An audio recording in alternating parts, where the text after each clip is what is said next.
एक ऐसी आयुर्वेदिक औषधि के बारे में जानकारी शेयर कर रही हूँ दोस्तों, जो कि 12 महीने दिखाई देती है। वैसे बारिश के मौसम में यह ज़्यादा चारों तरफ फैली रहती है। इसे लगाने से कई रोग दूर होते हैं। किसी भी तरह का फंगल इन्फेक्शन है वहाँ पर भी इसे आप लगा सकते हैं। बहुत ही पवित्र पौधा है। इसका धार्मिक और औषधीय दोनों महत्व है। आयुर्वेदिक औषधि के रूप में इसका प्रयोग किया जाता है। तो बस इसी की कुछ चीज़ों को मैं निकाल कर लेकर आई हूँ। तो चलिए आपको बताती हूँ कि इसकी किन किन चीज़ों में इसका प्रयोग किया जाता है। इसे कई नामों से पुकारा जाता है, तो आप लोग भी इसे ध्यान से देखिए और बताइए कि इसका दूसरा नाम क्या है। इसका जो पहला नाम है जो मैं अब आपको बता रही हूँ वो है दुर्वा। कई लोग इसे दुर्वा, कई लोग दूब घास कहते हैं, कई लोग अमृता, कई लोग हरली, ऐसे कई नामों से इसे पुकारा जाता है। भगवान को चढ़ाई जाती है। मैं भगवान के मंदिर से ही इसे लेकर आई हूँ ताकि अपने YouTube परिवार को मैं इसकी जानकारी दे सकूँ कि दुर्वा के क्या क्या फायदे हैं। इसको देखकर ही मन प्रसन्न हो जाता है। मतलब ये कितनी बीमारियों को दूर करती हैं। दुर्वा लंबे लंबे पत्ते होते हैं। इसकी पत्तों की चौड़ाई बिल्कुल नहीं होती है, नई के बराबर चौड़ाई होती, पत्ते लंबे होते हैं। इस्तेमाल करने से पहले दुर्वा को अच्छी तरह से आप धो लें। बहुत पवित्र आयुर्वेदिक धार्मिक औषधि महत्व रखने वाली ये जो दूब की घास होती है दोस्तों, इसे पीस कर मस्तिष्क पर लगाने से सारे तनाव दूर होते हैं। सर दर्द, माइग्रेन में इसकी पत्तियों का लेप लगाइए, पुराने से पुराना सर दर्द बिल्कुल ठीक हो जाएगा। इतनी शांति मिलती है, जलन को शांत करता है, ठंडक देता है। दुर्वा का लेप इतना फायदेमंद है। नाक से खून आता है दोस्तों, तो इसकी कुछ पत्तियों को पीस कर एक बूंद रस नाक नाक के अंदर टपका लीजिए। आपकी नकसीर नाक से खून आने की समस्या बिल्कुल समाप्त हो जाएगी। मुंह में छाले हो गए हैं, मसूड़ों से खून आता है या मुंह का कोई रोग है, तो मुंह के छालों को दूर करने के लिए इसकी पत्तियों को धो लीजिए। बारीक बारीक काट कर पानी में उबाल लीजिए। आप चाहें तो उबालते समय थोड़ा सा फिटकरी का चूर्ण भी डाल लें और दुर्वा के इस पानी से गरारे करने से मुंह के छाले बिल्कुल ठीक होते हैं। मुंह के सारे रोग को दूर करता है दुर्वा से अगर गरारे करेंगे तो। इसकी कई प्रजातियां होती हैं दोस्तों। एक सफ़ेद दुर्वा भी होती है और एक ये हरी हरी दुर्वा चारों तरफ लगी रहती है। कई लोग इसे दूब घास भी कहते हैं। एंटीबैक्टीरियल एंटी फंगल प्रॉपर्टी होती है। किसी भी तरह का चर्म रोग है उसे दूर करती है। इसका सबसे बड़ा फायदा है दुर्वा का कि आप इसे पीस कर इसके लेप को अगर शरीर में कहीं गठान हो गई है, चर्बी वाली गठान जिसे कि लिपोमा गार्ड भी कहा जाता है, चर्बी वाली गठान में आप अगर दुर्वा का लेप लगाएंगे 1 सप्ताह तक आपकी चर्बी की गठान मोम के जैसे पिघलकर निकल जाएगी, आपको पता ही नहीं चलेगा। शरीर की सूजन को दूर करती है ये दुर्वा का लेप।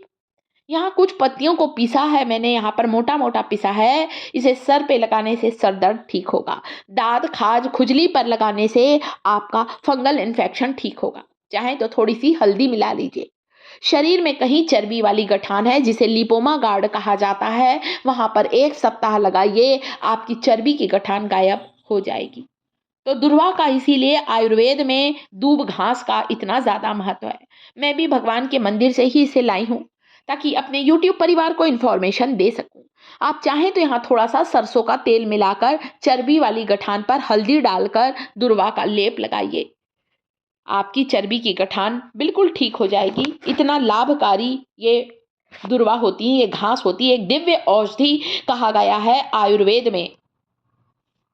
इसका रस लेने से कई बीमारियां दूर होती हैं दोस्तों। इसका रस ले लीजिए। ये विषैला पौधा बिल्कुल भी नहीं है। चेहरे पर मुहासे, एक्ने, फोड़े फुंसी की समस्या है तो दुर्वा का रस लगाइए। आपके मुहासे, एक्ने, फोड़े फुंसी की समस्या बिल्कुल दूर होगी। 1 चम्मच दुर्वा के रस को 1 गिलास पानी में डालकर लेने से आपका खून साफ होता है। दुर्वा घास 12 है, 12 महीने ये पवित्र घास चारों तरफ लगी रहती है दोस्तों। इसे देखकर मन बहुत खुश होता है और हेल्थ की दृष्टि से इसे किसी औषधि से कम नहीं है। इसमें कैल्शियम, फास्फोरस, फाइबर होता है, प्रोटीन होता है। इसीलिए कई आयुर्वेदिक दवाइयों को बनाने में दुर्वा के रस का, दुर्वा के पाउडर का भी इस्तेमाल किया जाता है। आजकल तो मार्केट में दुर्वा का पाउडर भी आने लगा है।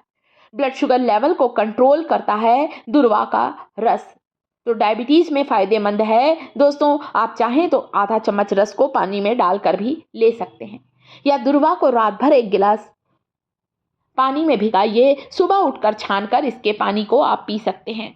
सर्दी, खांसी, कफ की समस्या या ब्लड शुगर लेवल की समस्या को दूर करता है। डायबिटीज में फायदेमंद है, कफ बिल्कुल खत्म होगा। काढ़ा बनाकर ले सकते हैं, दुर्वा को पानी में उबालकर इसका काढ़ा बनाकर भी आप ले सकते हैं। एंटीबैक्टीरियल, एंटीफंगल प्रॉपर्टी होती है, हमारे दिल को सेहतमंद रखती है। इसे लेने से, इसका रस लेने से चेहरे पर मुहासे, एक्ने या लगाने से भी बिल्कुल फोड़े फुंसी की समस्या बिल्कुल समाप्त होती है। पीसीओडी, पीसीओएस में पीरियड्स को रेगुलर करने में भी 1 चम्मच इसका रस पानी के साथ लेना बहुत फायदेमंद होता है, पाचन शक्ति को बढ़ाती है। तो दुर्वा के इतने फायदे हैं, आप चाहें तो दुर्वा के रस में थोड़ा सा कपूर और नारियल तेल मिलाकर भी आप अपनी चर्बी वाली गठान पर लगाएंगे तो आपकी चर्बी की गठान बिल्कुल ठीक हो जाएगी। इतना फायदेमंद होता है दोस्तों। तो जानकारी कैसी लग रही है? जानकारी अच्छी लगी तो मेरा YouTube परिवार मुझे एक कमेंट करके ज़रूर बताएं। हमारे इस वीडियो को आप दुनिया के किस शहर से बैठकर देख रहे हैं? कमेंट में अपना नाम और शहर का नाम ज़रूर लिखें, ताकि अगले वीडियो में हम आपको थैंक्स बोल सकें और आपका नाम अनाउंस कर सकें हमारा वीडियो देखने के लिए। बिलासपुर से सुधा श्रीवास्तव जी, जो कि हमेशा मेरे वीडियो पर कमेंट करती हैं, सबसे पहले कमेंट करती हैं। सुधा जी को बहुत बहुत धन्यवाद हमारा वीडियो देखने के लिए। तो इस तरह से आप कपूर, नारियल का तेल मिलाकर भी लगा सकते हैं चर्बी वाली गठान में, और दुर्वा का पेस्ट मिलाकर भी लगा सकते हैं, आपको तुरंत ही फायदा मिलेगा। पहले के लोग इन्हीं होम रेमेडीज को ही तो किया करते थे और इन छोटी मोटी बीमारियों को घर पर ही ठीक कर लिया करते थे। तो वीडियो कैसा लगा? हमारे YouTube परिवार को इन्फॉर्मेशन अच्छी लगी हो तो वीडियो को लाइक ज़रूर करिएगा। चैनल पर पहली बार आए हैं तो शिखास किचन चैनल को सब्सक्राइब करके ही जाइएगा और वीडियो को लाइक ज़रूर करिएगा। तो इस तरह से फंगल इन्फेक्शन पर आप कपूर और नारियल का तेल भी लगा सकते हैं।